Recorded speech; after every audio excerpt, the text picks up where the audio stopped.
Hi friends, कैसे हैं आप सब। एक बार फिर से आपका स्वागत है आपके अपने यूट्यूब चैनल हक आपका। तो फ्रेंड्स, हमारी क्लास हो रही थी भारतीय राज्य व्यवस्था एवं शासन के ऊपर। तो फर्स्ट क्लास हमारी हो चुकी थी भारतीय राज्य व्यवस्था एवं शासन के ऊपर। आज इसका हमारी सेकंड क्लास होगी इसके ऊपर।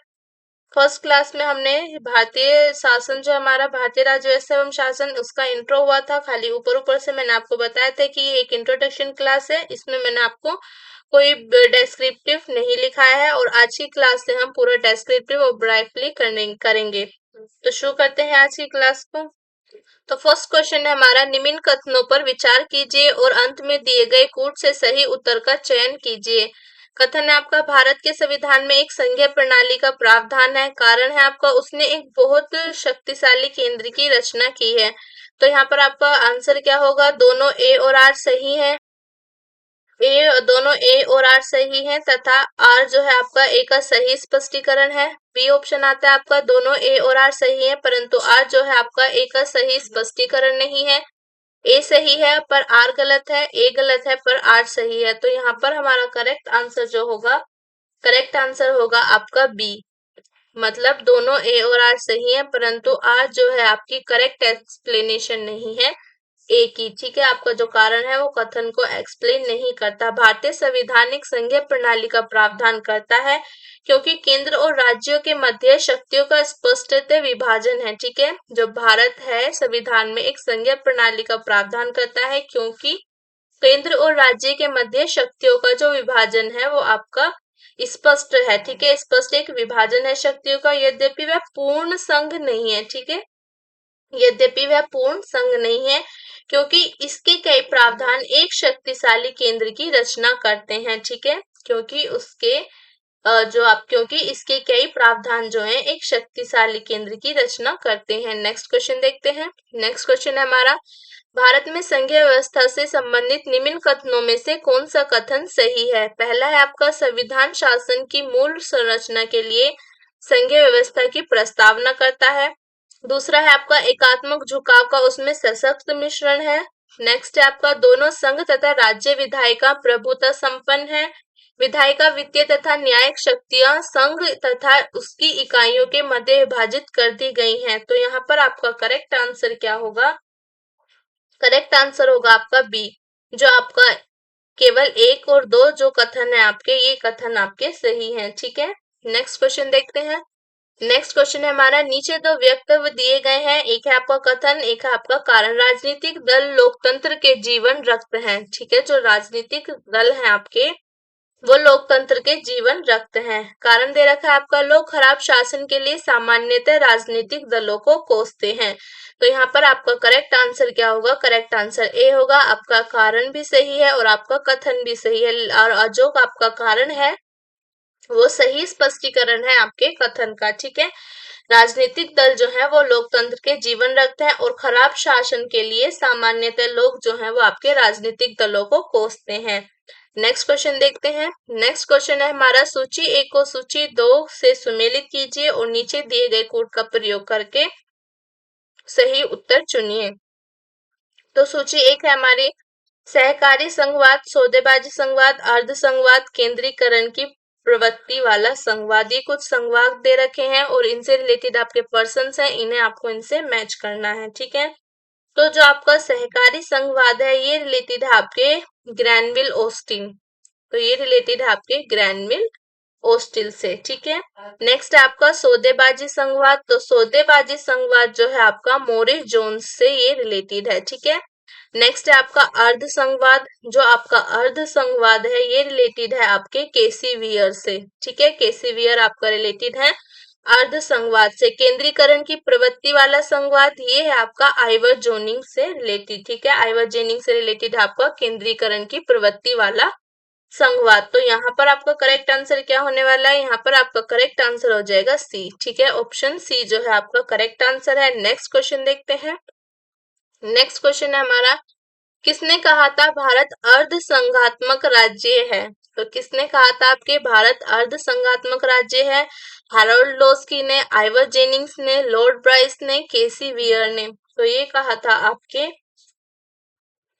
केसीवियर ने, ठीक है, जो आपके केसीवियर हैं, इन्होंने कहा था भारत अर्ध संघात्मक राज्य है। भारतीय संविधान की प्रकृति जो आपकी संघात्मक है या एकात्मक, ठीक है। इसके संबंध में आपके विद्वानों के जो कुछ मतभेद हैं, ठीक है। कुछ विद्वान इसे संघात्मक संविधान की संज्ञा देते हैं, जबकि कुछ विद्वान इसे एकात्मक संविधान मानते हैं। और जो आपके जी ऑस्टिन है, उनके अनुसार क्या है, भारत एक अर्ध संघात्मक राज्य है। नेक्स्ट क्वेश्चन देखते हैं। नेक्स्ट क्वेश्चन है हमारा, भारतीय संविधान के विषय में निम्नलिखित कथन निम्न में से किसका है। भारतीय संविधान अधिक कठोर, अधिक लचीले के मध्य एक अच्छा संतुलन स्थापित करता है। Doctor Bhimrao Ambedkar, KM. Munshi, doctor और भीमराव अंबेडकर, एम.पी. पायली, एलेक्जेंड्रोविक्स, केसीवियर। तो ये आपका कथन है केसीवियर का, ठीक है। जो आपके केसीवियर हैं, उन्होंने कहा था भारतीय संविधान अधिक कठोर तथा लचीले के मध्य एक अच्छा संतुलन स्थापित करता है। नेक्स्ट क्वेश्चन देखते हैं। नेक्स्ट क्वेश्चन है हमारा, निम्नलिखित में से किस एक का कथन है कि संविधान को संघात्मकता के तंग ढांचे में नहीं ढाला गया है, ठीक है। तो ये है आपका D Basu, K M. Munshi, B R. Ambedkar, A K. Iyer. तो ये कथन है आपका भीमराव अंबेडकर का। जो भीमराव अंबेडकर हैं, उन्होंने यह स्वीकार किया था कि संविधान को संघात्मकता के तंग ढांचे में नहीं ढाला गया है तथा यह एकीकृत और संघात्मक दोनों ही है। नेक्स्ट क्वेश्चन देखते हैं। नेक्स्ट क्वेश्चन है हमारा, भारत एवं अमेरिका की राजनीतिक व्यवस्थाओं के बीच निम्नलिखित में से कौन सी विशेषताएं समान है। जो भारत की राजनीति है और अमेरिका की राजनीति है, उसके बीच आपकी कौन कौन सी शक्तियां समान है। अवशिष्ट शक्तियां केंद्र के पास है, अवशिष्ट शक्तियां राज्य के पास है, राष्ट्रपति के पास पॉकेट वीटो की शक्ति है, उच्च सदन में कुछ मनोनीत सदस्य होते हैं। तो यहाँ पर जो आपका करेक्ट आंसर होगा वो होगा आपका ए, ठीक है। जो केवल तीसरा पॉइंट जो है वो आपका भारत और अमेरिका की राजनीति में समान है, ठीक है। भारत और अमेरिका की राजनीति में क्या पॉइंट आपका समान है, पॉइंट ये समान है कि राष्ट्रपति के पास पॉकेट वीटो की शक्ति है, ठीक है। और ये पॉकेट वीटो क्या होती है, किसी विधेयक पर कोई भी कार्यवाही, ठीक है, किसी विधेयक पर कोई भी कार्यवाही सकारात्मक या नकारात्मक न करने की राष्ट्रपति की शक्ति पॉकेट वीटो के रूप में जानी जाती है। और ये जो है आपकी पॉकेट वीटो की शक्ति है, भारतीय राष्ट्रपति तथा अमेरिकी राष्ट्रपति दोनों ही आपके पॉकेट वीटो की शक्ति रखते हैं। नेक्स्ट क्वेश्चन देखते हैं। नेक्स्ट क्वेश्चन है हमारा, राष्ट्रीय पंचांग के संबंध में कौन सा कथन सही है। भारतीय राष्ट्रीय पंचांग विक्रम संवत पर आधारित है। राष्ट्रीय पंचांग को 26 जनवरी 1950 से अपनाया गया। तो ये आपका डी ऑप्शन यहाँ पर सही है, ना तो एक और ना ही दो। आपके दोनों में से कोई भी आपका कथन सही नहीं है, ठीक है, कोई भी कथन आपका सही नहीं है। जो ग्रेगोरियन कैलेंडर के साथ साथ देश भर के लिए संघ संवत पर आधारित राष्ट्रीय पंचांग, जिसका पहला महीना चैत्र है और सामान्य वर्ष 365 दिन का होता है, ठीक है। और इसको 22 मार्च कब अपनाया गया था, इसको 22 मार्च 1957 को इसको अपनाया गया था। चैत्र का दिन सामान्यतः 22 मार्च को और अधिवर्ष में 21 मार्च को पड़ता है। नेक्स्ट क्वेश्चन देखते हैं। नेक्स्ट क्वेश्चन है हमारा, भारतीय राष्ट्रीय कैलेंडर का प्रथम महीना कौन सा है। तो ये है आपका चैत्र का, ठीक है। चैत्र का महीना आपका प्रथम माह होता है। भारतीय राष्ट्रीय कैलेंडर का प्रथम महीना चैत्र होता है। और अंतिम कौन सा होता है आपका, प्रथम हो गया आपका चैत्र और अंतिम हो जाएगा आपका फाल्गुन। तो नेक्स्ट क्वेश्चन देखते हैं। नेक्स्ट क्वेश्चन है, नए राज्य के गठन की शक्ति निहित है। नए राज्य के गठन की शक्ति आपकी किस में निहित है, संसद में, राष्ट्रपति में, मंत्री परिषद में, राज्य पुनर्गठन आयोग में। तो ये शक्ति निहित है आपके संसद में, ठीक है। नए राज्य के गठन की शक्ति आपके संसद में निहित है। भारतीय संविधान के अनुच्छेद 3 के तहत नए राज्यों के निर्माण, ठीक है, नए राज्यों के निर्माण अनुच्छेद 3 के तहत आपका क्या हो सकता है, नए राज्य के निर्माण हो सकते हैं। उनके क्षेत्र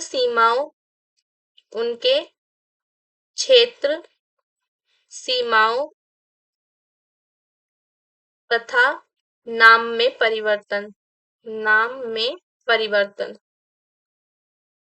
ठीक है, नाम में परिवर्तन का जो अधिकार है वो आपके संसद में निहित है। जबकि अनुच्छेद 2 के तहत भारतीय संघ में नए राज्यों के प्रवेश या स्थापना की शक्ति संसद को प्रदान की गई है, ठीक है। अनुच्छेद 3 के अंदर है आपका नए राज्यों के निर्माण, उनके क्षेत्र सीमाओं तथा नाम में परिवर्तन, ठीक है, और इसकी शक्ति आपको संसद को दी गई है। और अनुच्छेद 2 में क्या है आपके, अनुच्छेद 2 में आता है आपके भारतीय संघ में नए राज्यों का प्रवेश, भारतीय संघ में नए राज्यों का प्रवेश, ठीक है, भारतीय संघ में नए राज्यों के प्रवेश या स्थापना की शक्ति आपके किस में निहित है, आपके संसद को प्रदान है ये शक्ति। अनुच्छेद 2 के तहत आपके भारतीय संघ में नए राज्यों का प्रवेश या स्थापना की शक्ति आपके संसद को दी गई है। नेक्स्ट क्वेश्चन देखते हैं। नेक्स्ट क्वेश्चन हमारा, नीचे दो कथन है जिनमें से एक को अभिकथन ए और दूसरे को कारण आर कहा गया है। अभिकथन है आपका, किसी राज्य की सीमा बदलने की सिफारिश राष्ट्रपति संसद को देता है और इसके लिए राष्ट्रपति संबंधित राज्य के विधानमंडल द्वारा उस पर प्रस्ताव पर विचार एक खास अवधि के भीतर प्राप्त करते हैं। कारण दिया गया है आपका, राष्ट्रपति को उस राज्य विधानमंडल का प्रस्ताव मानना अनिवार्य नहीं है। नीचे दिए गए कूट के माध्यम से आपको अपना आंसर टिक करना है। तो यहाँ पर आपका करेक्ट आंसर क्या है, करेक्ट आंसर है आपका बी, ठीक है। आपका ए भी एकदम करेक्ट है और आपका कारण जो है आर वो भी करेक्ट है, लेकिन आपका जो कारण आर है ये ए की व्याख्या नहीं करता है, ठीक है, ए की व्याख्या ये नहीं करता है। आपके अनुच्छेद 3 के अनुसार संसद विधि द्वारा नए राज्यों का निर्माण और वर्तमान राज्य के क्षेत्रों के नामों में और सीमाओं में परिवर्तन कर सकती है, ठीक है। यद्यपि इस अनुच्छेद के परंतु के अनुसार इस प्रयोजन के लिए कोई विधेयक संसद में राष्ट्रपति की सिफारिश से ही प्रस्तुत किया जाता है और यदि यह विधेयक वर्तमान राज्यों में से किसी के क्षेत्र सीमा या नाम को परिवर्तित करता है तो ऐसे विधेयक पर राष्ट्रपति संबंधित राज्य के विधानमंडल से उस प्रस्ताव पर विचार एक खास अवधि के भीतर प्राप्त करते हैं। हालांकि इस संबंध में राज्य विधानमंडल के राष्ट्रपति के लिए बाध्यकारी नहीं है, ठीक है। नेक्स्ट क्वेश्चन देखते हैं। नेक्स्ट क्वेश्चन है हमारा, निम्नलिखित में से कौन संघ राज्य क्षेत्र नहीं है? अंडमान और निकोबार द्वीप समूह, दमन और दीव, गोवा, पुडुचेरी। तो यहाँ पर आपका करेक्ट आंसर क्या होगा, कौन आपका संघ राज्य क्षेत्र नहीं है? आपका संघ राज्य क्षेत्र नहीं है गोवा, ठीक है। गोवा क्या है, आपका राज्य है, ठीक है, गोवा आपका एक राज्य है। भारत की पहली अनुसूची में आपके जो भारत की पहली अनुसूची है, पहली अनुसूची में पहली जो अनुसूची है भारतीय संविधान की पहली अनुसूची क्या कहती है आपके, उसके अंदर आपके राज्य आते हैं और संघ आते हैं, ठीक है, राज्य और संघ राज्य क्षेत्र आपके आते हैं भारत के संविधान की प्रथम अनुसूची में। इस अनुसूची में गोवा राज्य के अंतर्गत है, ठीक है, इस अनुसूची में आपके गोवा जो है वो एक राज्य है, आपका संघ राज्य क्षेत्र नहीं है। नेक्स्ट क्वेश्चन देखते हैं। नेक्स्ट क्वेश्चन है हमारा, किस संविधान संशोधन द्वारा दिल्ली को राष्ट्रीय राजधानी क्षेत्र का दर्जा दिया गया? 67वां, 69वां, 68वां, 70वां। तो ये था आपके संविधान संशोधन 69वां, ठीक है। 69वां संविधान संशोधन अधिनियम जो हुआ था आपके 1991 के द्वारा देश की राजधानी दिल्ली को संघ राज्य क्षेत्र की श्रेणी में कायम रखते हुए इसके लिए एक विधानसभा और मंत्री परिषद का उपबंध किया गया है। साथ ही आपके अनुच्छेद 239 के तहत संघ राज्य क्षेत्र दिल्ली को राष्ट्रीय राजधानी एनसीआर का दर्जा दिया गया है, ठीक है। इस अनुच्छेद के अंदर आपकी आती है दिल्ली जो है आपकी नेशनल, जो आपकी राष्ट्रीय राजधानी क्षेत्र है, ठीक है। नेक्स्ट क्वेश्चन देखते हैं। नेक्स्ट क्वेश्चन है हमारा, निम्नलिखित भारतीय राज्यों का उनके निर्माण के अनुसार कालानुक्रम बनाएं तथा अंत में दिए गए कूट का प्रयोग करते हुए सही उत्तर का चयन कीजिए। तो पहले आपका कौन सा राज्य बना था ये आपको बताना है। तो पहले पहले आता है आपका सिक्किम, ठीक है, पहले आता है आपका सिक्किम, फिर उसके बाद आएगा आपका अरुणाचल प्रदेश, फिर उसके बाद आएगा आपका छत्तीसगढ़, फिर उसके बाद आता है आपका झारखंड, ठीक है। ये आपका कोड बन गया है, ये मैच होता है आपके ऑप्शन बी से, तो यहाँ पर आपका ऑप्शन बी करेक्ट होगा।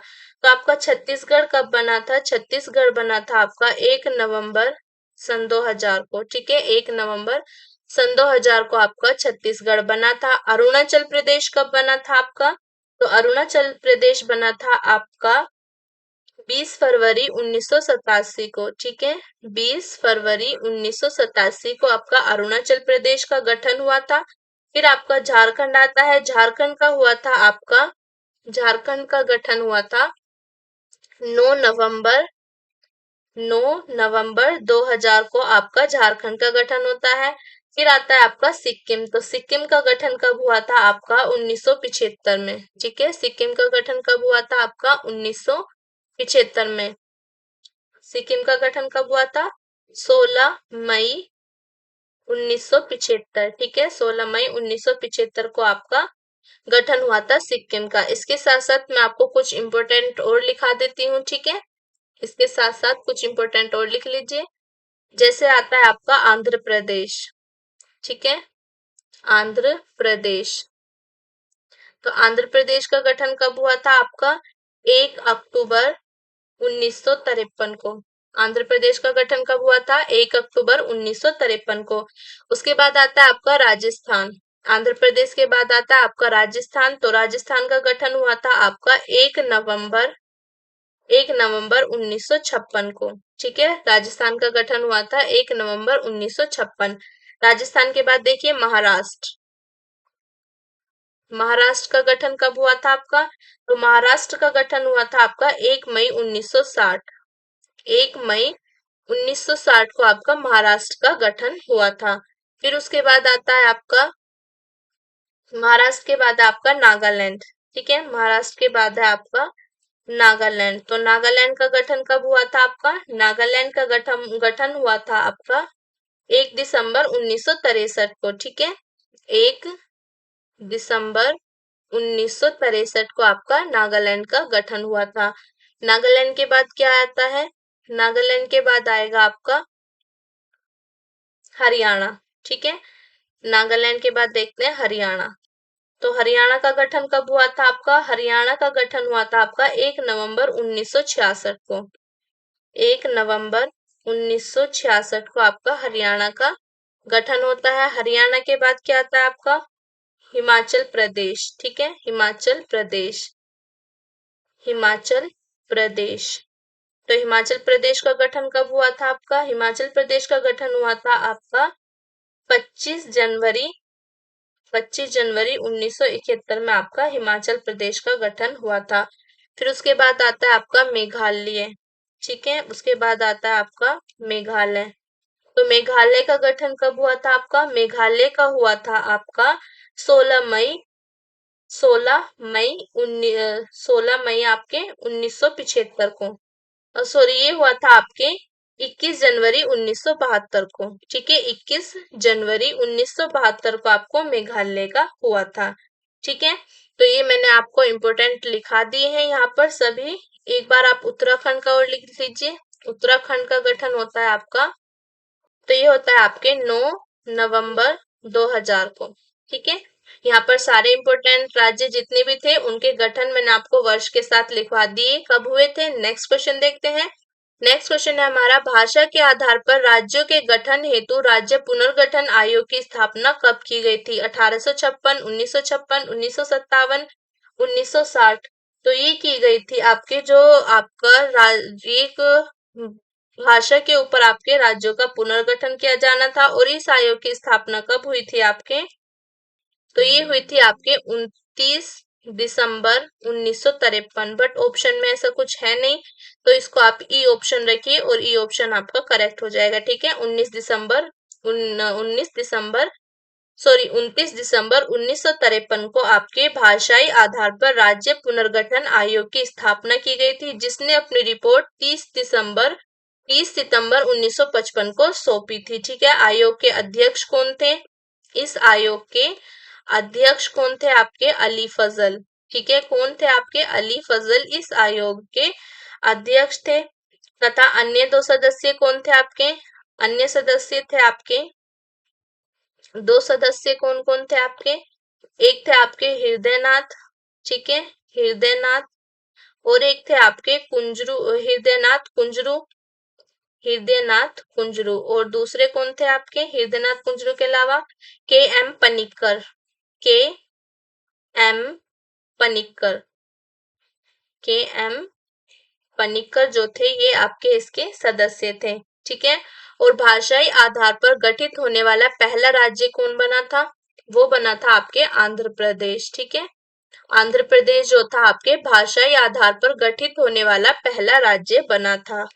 नेक्स्ट क्वेश्चन देखते हैं। तो नेक्स्ट क्वेश्चन है हमारा, निम्नलिखित में से कौन सा भारत में भाषा के आधार पर बना पहला राज्य था? देखिए अभी मैंने आपको लिखा है और अभी क्वेश्चन आ गया कि आपका जो आंध्र प्रदेश था ये भाषाई आधार पर गठित होने वाला पहला राज्य था। ठीक है, राज्य पुनर्गठन अधिनियम आपका 1956 द्वारा भाषाई आधार पर राज्यों का पुनर्गठन वर्ष 1956 में किया गया। इससे पूर्व भाषा के आधार पर सर्वप्रथम आंध्र प्रदेश पृथक राज्य के रूप में सृजन हुआ, और कब हुआ था आपका? 1953 को हुआ था। नेक्स्ट क्वेश्चन देखते हैं।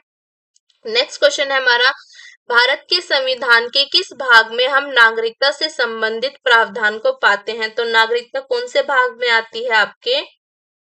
नागरिकता आती है आपके भाग 2 में। ठीक है, भारत के संविधान के भाग 2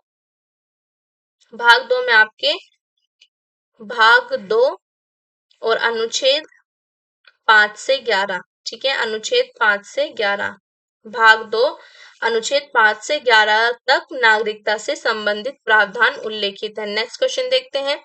नेक्स्ट क्वेश्चन है हमारा, भारतीय संविधान निम्न में से कौन सी नागरिकता प्रदान करता है? हमारे संविधान में जो है वो कौन सी नागरिकता है आपकी? दोहरी नागरिकता, एकल नागरिकता, उपरोक्त दोनों, उपरोक्त में से कोई नहीं। तो भारतीय संविधान हमें एकल नागरिकता प्राप्त करता है। ठीक है, भारतीय संविधान एकल नागरिकता प्रदान करता है। भारत के प्रत्येक नागरिक को केवल एकल नागरिकता है, अर्थात वह केवल भारत का नागरिक है। अमेरिका की भांति संघ एवं राज्यों की दोहरी नागरिकता भारत में प्रचलित नहीं है। भारत में केवल एकल नागरिकता का प्रावधान है। नेक्स्ट क्वेश्चन देखते हैं। नेक्स्ट क्वेश्चन है हमारा, नागरिकता संशोधन अधिनियम सन 2015 के अंतर्गत निम्नलिखित में से कौन भारतीय कार्ड धारक प्रवासी नागरिक के रूप में पंजीकृत होने के लिए जो है आपके पूर्ण नहीं है? एक आवश्यक बच्चा जिसके अभिभावक भारतीय नागरिक हैं, भारतीय नागरिक की विदेशी मूल की पत्नी, वे भारतीय जो विभाजन के उपरांत पाकिस्तान प्रवासी हो गए, एक व्यक्ति का परपोता या परपोती जो दूसरे देश का नागरिक है किंतु जिसके पितामही, मातामह या मातामही संविधान लागू होने के समय भारतीय नागरिक थे। तो यहाँ पर आपका करेक्ट आंसर होगा सी। भारत नागरिकता संशोधन अधिनियम सन 2015 के अंतर्गत निम्न में से आपके भारतीय कार्ड धारक प्रवासी नागरिक के रूप में जो है आपके कौन नहीं है? वे भारतीय जो विभाजन के उपरांत पाकिस्तान के प्रवासी हो गए थे। नेक्स्ट क्वेश्चन देखते हैं। नेक्स्ट क्वेश्चन है हमारा, नागरिकता संशोधन विधेयक सन 2019 संसद से कब पारित किया गया? जो नागरिकता अधिनियम था आपका कब पारित हुआ था? 10 दिसंबर सन 2019, 11 दिसंबर सन 2019, 12 दिसंबर, 13 दिसंबर। तो ये पारित किया गया था आपके 11 दिसंबर सन 2019 को। नागरिकता संशोधन विधेयक सन 2019 लोकसभा में 9 दिसंबर सन 2019 को प्रस्तुत किया गया एवं उसी तिथि को लोकसभा से पारित किया गया। 11 दिसंबर सन 2019 को यह राज्यसभा द्वारा पारित किया गया। राष्ट्रपति ने इस विधेयक को 12 दिसंबर सन 2019 को मंजूरी प्रदान की। 11 को ये पारित हुआ था। ठीक है, 11 को पारित हुआ, 12 दिसंबर को इसको मंजूरी प्रदान हुई। ठीक है, 12 दिसंबर को इसको मंजूरी प्रदान की और यह विधेयक जो था आपका अधिनियम बन गया। नागरिकता संशोधन अधिनियम सन 2019 से संबंधित नियम जो थे वो आपके 11 मार्च सन 2024 को अधिसूचित किए गए। नेक्स्ट क्वेश्चन देखते हैं। नेक्स्ट क्वेश्चन है हमारा, निम्नलिखित में से कौन एक कथन आपका सही है? भारतीय संविधान में मूल अधिकारों को शामिल करने के लिए नेहरू रिपोर्ट 1928 ने समर्थन किया था। भारत सरकार अधिनियम 1935 ने मूल अधिकारों को प्रेशर दिया था। अगस्त प्रस्ताव 1940 ने मूल अधिकार शामिल किए थे। क्रिप्स मिशन 1942 ने मूल अधिकारों को श्रेय दिया था। तो यहाँ पर आपका करेक्ट आंसर है ए। जो ए ऑप्शन है आपका करेक्ट है। भारतीय संविधान में मूल अधिकारों को शामिल करने के लिए नेहरू रिपोर्ट ने समर्थन किया था। नेक्स्ट क्वेश्चन देखते हैं। नेक्स्ट क्वेश्चन हमारा, निम्नलिखित में से किस व्यक्ति ने मूल अधिकारों को हमारे लोगों के लिए एक प्रतिज्ञा तथा सभ्य विश्व के साथ किया गया समझौता कहा था? पंडित जवाहरलाल नेहरू ने, डॉक्टर भीमराव अंबेडकर ने, डॉक्टर राजेंद्र प्रसाद ने, डॉक्टर एस राधाकृष्णन ने? तो ये कहा था आपके डॉक्टर सर्वपल्ली राधाकृष्णन ने। मूल अधिकारों पर संविधान में बहस हुई और इस बहस में भाग लेते हुए डॉक्टर सर्वपल्ली राधाकृष्णन ने कहा था, यह हमारे लोगों के लिए एक प्रतिज्ञा और सभ्य विश्व के साथ किया गया एक समझौता है। नेक्स्ट क्वेश्चन देखते हैं। नेक्स्ट क्वेश्चन हमारा, भारत में मौलिक अधिकारों के संबंध में निम्न व्यक्तियों पर विचार कीजिए। ये राज्य कृत्य के विरुद्ध एक गारंटी है। ये संविधान के भाग 3 में सूचीबद्ध है। सामाजिक, आर्थिक तथा राजनीतिक न्याय सुनिश्चित करते हैं। यह संयुक्त राज्य अमेरिका में अधिकारों के बिल की भांति नहीं है। तो यहाँ पर आपका करेक्ट आंसर जो होगा, करेक्ट आंसर होगा आपका सी। ठीक है, आपका 1 2 3 शुरू के आपके 3 कथन सही है, फोर्थ कथन जो है आपका इनकरेक्ट है। भारत में मौलिक अधिकार राज्य कृत्य के विरुद्ध एक गारंटी है। इन्हें संविधान के भाग 3 में सूचीबद्ध किया गया है। ये आपके सामाजिक, आर्थिक तथा राजनीतिक न्याय सुनिश्चित करते हैं, लेकिन संयुक्त राज्य अमेरिका में अधिकार के बिल की भांति ये नहीं है। ठीक है, नेक्स्ट क्वेश्चन देखते हैं। नेक्स्ट क्वेश्चन है हमारा, भारतीय संविधान में किस अनुच्छेद के अंतर्गत नागरिकों को मौलिक अधिकार प्रदान किए गए हैं? अनुच्छेद 112 से 115, अनुच्छेद 12 से 35, अनुच्छेद 222 से 235, इनमें से कोई नहीं। तो भारतीय संविधान के किस अनुच्छेद के अंतर्गत नागरिकों को मौलिक अधिकार का प्रावधान है? ये है आपका 12 से 35। ठीक है, भारतीय संविधान अनुच्छेद 12 से 35 भाग 3 में। ठीक है, भाग 3 तक आपके मौलिक अधिकारों संबंधित प्रावधान किया गया है। और वर्तमान में कुल कितने मौलिक अधिकार हैं? ठीक है, मौलिक अधिकार कितने हैं वर्तमान में? मौलिक अधिकार आपके वर्तमान में हैं 6। ठीक है, 6 आपके मौलिक अधिकार है। नेक्स्ट क्वेश्चन देखते हैं। नेक्स्ट क्वेश्चन हमारा, भारतीय संविधान के अनुच्छेद 13 का मुख्य उद्देश्य निम्नलिखित में से किसके संदर्भ में संविधान की सर्वोच्चता सुनिश्चित करना है? राज्य के नीति निदेशक तत्व, मौलिक अधिकार, मौलिक कर्तव्य, उपयुक्त सभी। तो ये है आपका मौलिक अधिकार। ठीक है, मौलिक अधिकार यहाँ पर आपका बी ऑप्शन सही होगा। संविधान के अनुच्छेद 13 में यह प्रावधान है कि संघ एवं राज्य कोई ऐसा कानून नहीं बनाएंगे जो भाग 3 में प्रदत्त मौलिक अधिकारों को छीनता या न्यून करता है।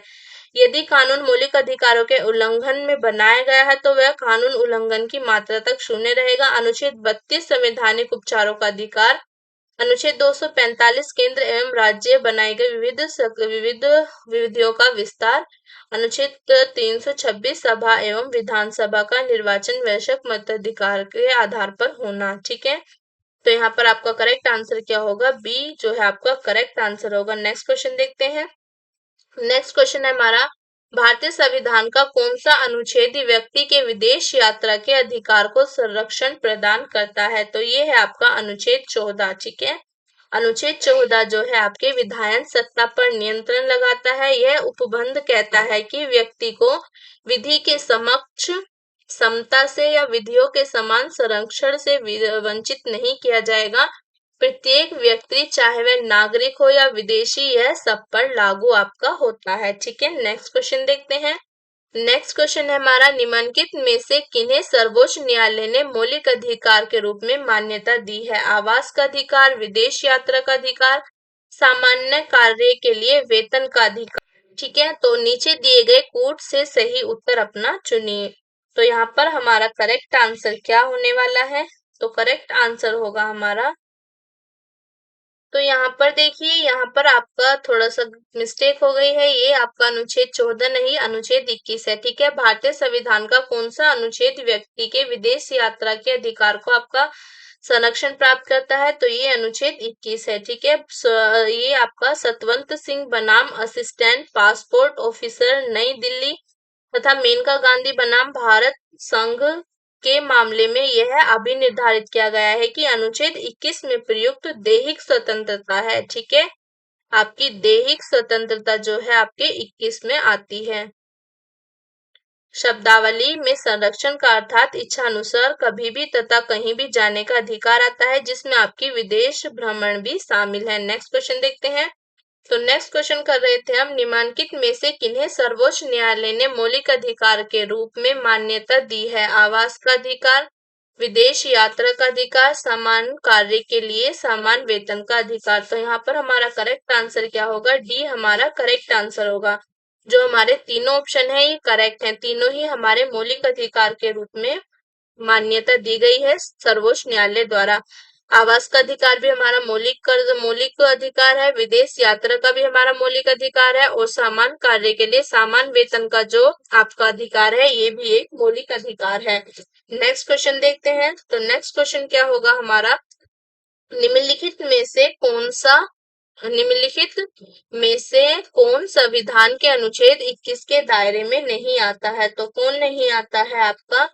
एक चिकित्सक द्वारा घायल को चिकित्सीय सहायता, कार्यस्थल पर महिलाओं का लैंगिक उत्पीड़न, पानी की गुणवत्ता को प्रदूषित करना, और आपका मृत्यु दंड।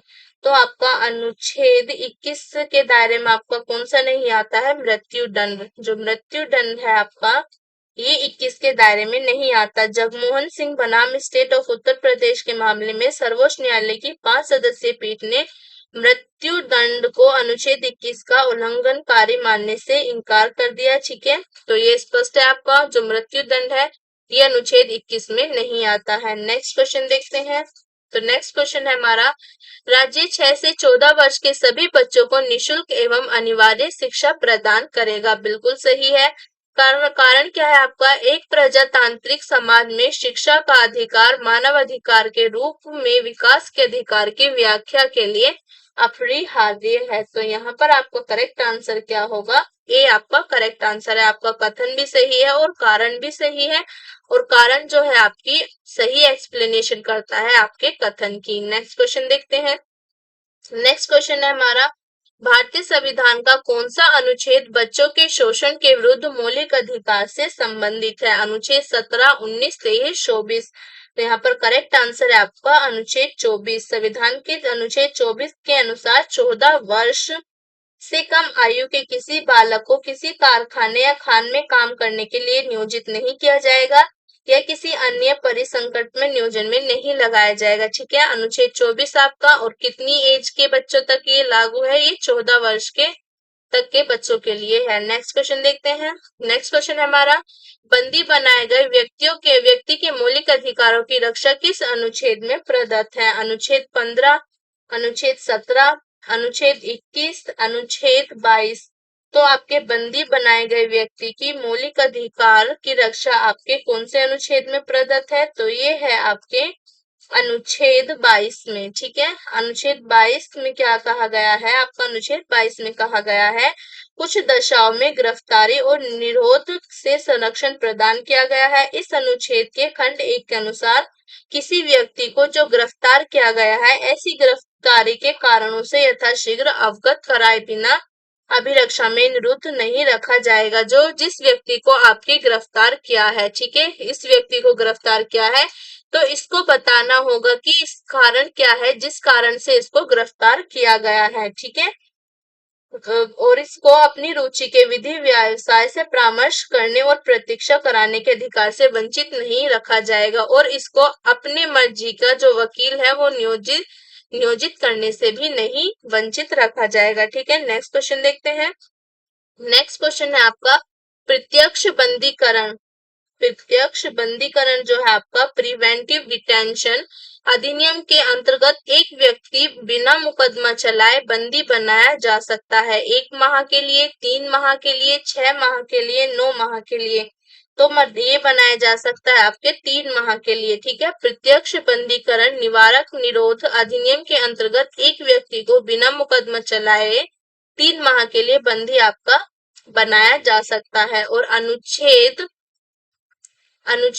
22(4) के अनुसार यदि निरोध 3 माह से अधिक के लिए है तो वह मामला सलाहकार बोर्ड को निर्देशित किया जाना चाहिए।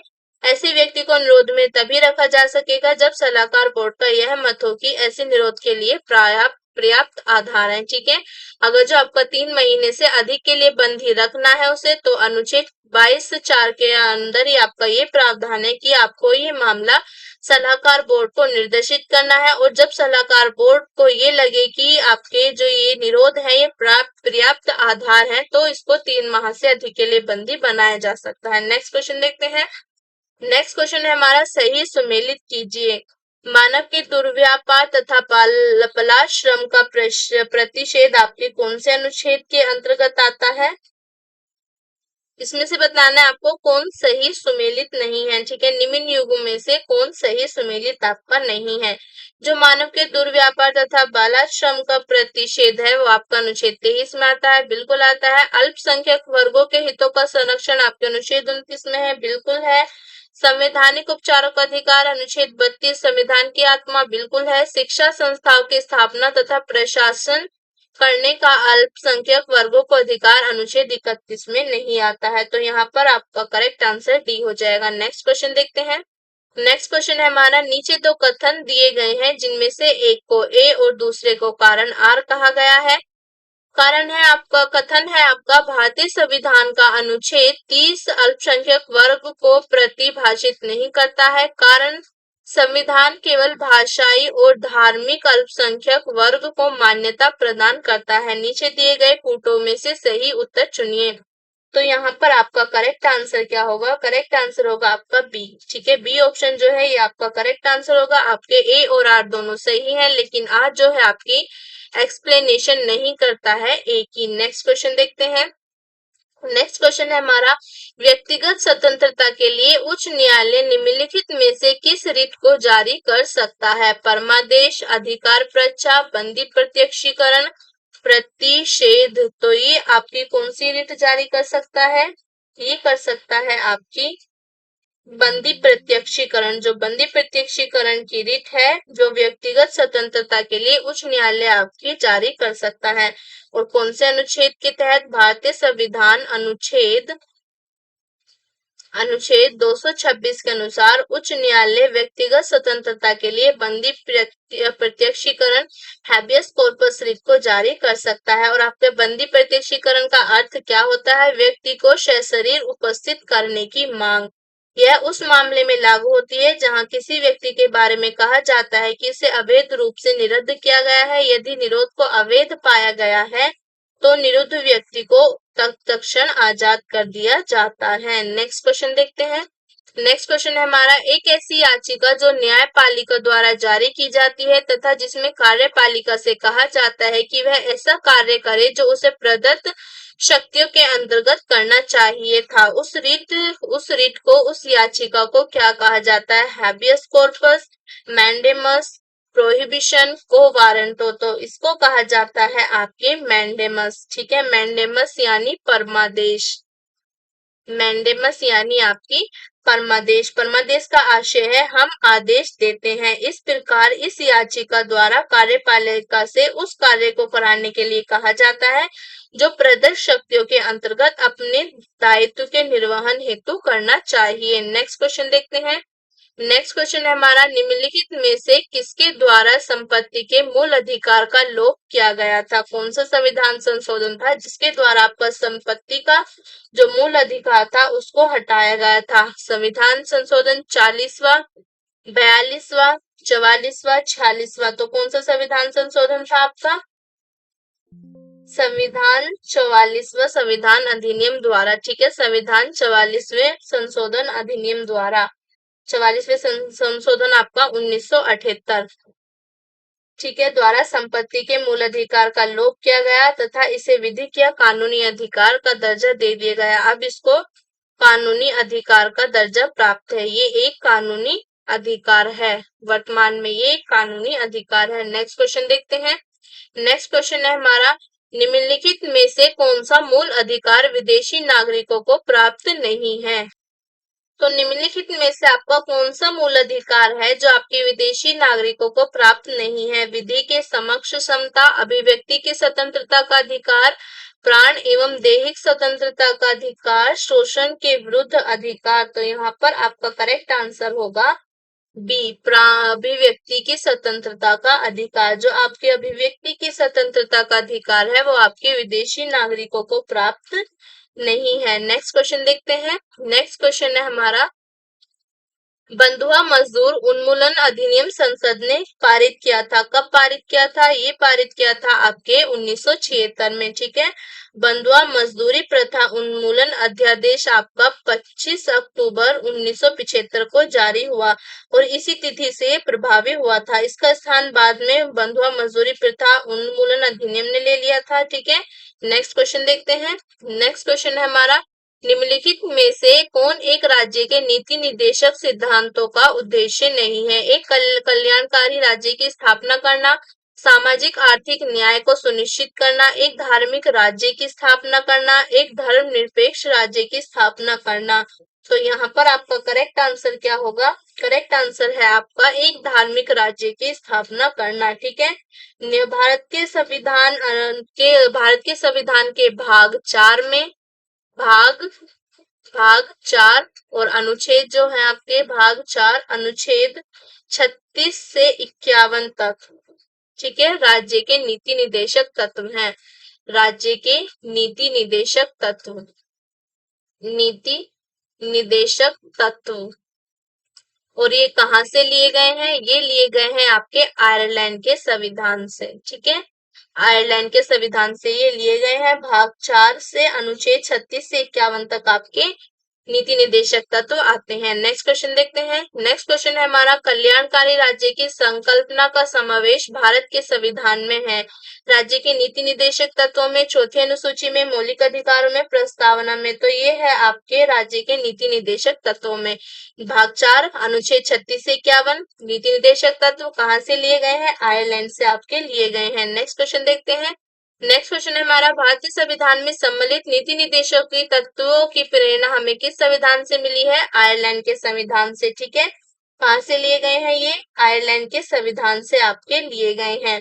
भारतीय संविधान में सम्मिलित नीति निर्देशक तत्वों की प्रेरणा हमारे संविधान निर्माताओं को वर्ष 1973, ठीक है, 1973 के आयरलैंड के संविधान से प्राप्त हुई। नेक्स्ट क्वेश्चन देखते हैं। नेक्स्ट क्वेश्चन है हमारा, निम्नलिखित में कौन एक मौलिक अधिकार नहीं है? उत्पीड़न के खिलाफ अधिकार, समान काम के लिए समान वेतन, कानून के समक्ष बराबरी, धर्म पालन की स्वतंत्रता का अधिकार। तो यहाँ पर आपका करेक्ट आंसर जो है आपका बी। ठीक है, समान काम के लिए समान वेतन जो है आपका एक मौलिक अधिकार नहीं है। समान काम के लिए समान वेतन का उल्लेख संविधान में मौलिक अधिकारों में न होकर नीति निर्देशक तत्वों के अंतर्गत आपके अनुच्छेद 39 घ में किया गया है। ठीक है, ये आपका क्या है? ये आपका नीति निर्देशक तत्व है। नीति निर्देशक तत्व, ये आपका एक नीति निर्देशक तत्व है और ये 39 घ के अंतर्गत आपका आता है। नेक्स्ट क्वेश्चन देखते हैं। नेक्स्ट क्वेश्चन है हमारा, निम्नलिखित अनुच्छेदों में से कौन एक राज्य सरकार को ग्राम पंचायतों को संगठित करने के लिए निर्देशित करता है? अनुच्छेद 32, अनुच्छेद 40, अनुच्छेद 48 और अनुच्छेद 51। तो यहाँ पर आपका करेक्ट आंसर जो है बी, अनुच्छेद 40 आपका भारतीय संविधान के भाग 4 में भारतीय संविधान के भाग 4 के तहत राज्य के नीति निर्देशक सिद्धांतों के अंतर्गत पंचायती राज प्रणाली की व्यवस्था की गई है। संविधान का अनुच्छेद 40 जो है आपके ग्राम पंचायत के गठन का प्रावधान करता है। इसके अनुसार राज्य ग्राम पंचायतों का संगठन करने के लिए कदम उठाएगा। नेक्स्ट क्वेश्चन देखते हैं। नेक्स्ट क्वेश्चन है हमारा, निम्नलिखित में से कौन सा युग्म आपका सुमेलित नहीं है? ठीक है, कौन सुमेलित नहीं है आपका? न्यायपालिका व कार्यपालिका की शक्ति का पृथक्करण अनुच्छेद 50 के में आता है, बिल्कुल आता है। अनुसूचित जातियों जनजातियों के शैक्षिकरण तथा आर्थिक हितों की अभिवृद्धि अनुच्छेद 46 में आती है, बिल्कुल आती है। सहकारी सोसाइटी का संवर्धन आपका अनुच्छेद 43 में नहीं आता है। ग्राम पंचायतों का गठन और इन स्वायत्त शासन की इकाइयों के रूप में कार्य करने योग्य बनाना अनुच्छेद 40 में आता है। तो यहाँ पर आपका करेक्ट आंसर क्या होगा? करेक्ट आंसर आपका सी होगा। सी इससे मैच्ड नहीं है। ठीक है।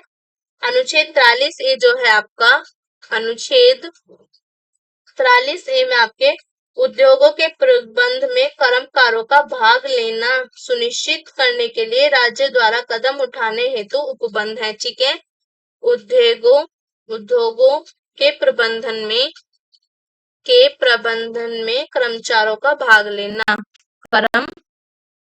प्रबंध में कर्मचारियों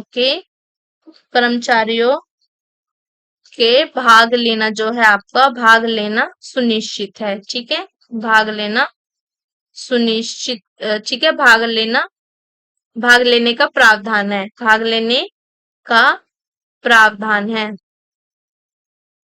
अनुच्छेद 43 ए के तहत आपका आता है। नेक्स्ट जो आपका सहकारी सोसाइटी का संवर्धन है, ये आपका 43 बी के अंतर्गत आता है। नेक्स्ट क्वेश्चन देखते हैं। नेक्स्ट क्वेश्चन है हमारा, मनरेगा कार्यक्रम निम्नलिखित में से भारतीय संविधान के किस अनुच्छेद को लागू करने हेतु लगाया गया? अनुच्छेद 43, अनुच्छेद 47, अनुच्छेद 45, अनुच्छेद 50। तो ये लगाया गया आपके अनुच्छेद 43। ठीक है। भारतीय संविधान के भाग 4 में आपके राज्य के नीति निदेशक तत्वों के अंतर्गत अनुच्छेद 41 के तहत उपबंध है कि राज्य अपनी आर्थिक और सामर्थ्य और विकास की सीमाओं के भीतर काम पाने के अधिकार को प्राप्त करने का प्रभावी उपबंध करेगा। नेक्स्ट क्वेश्चन देखते हैं।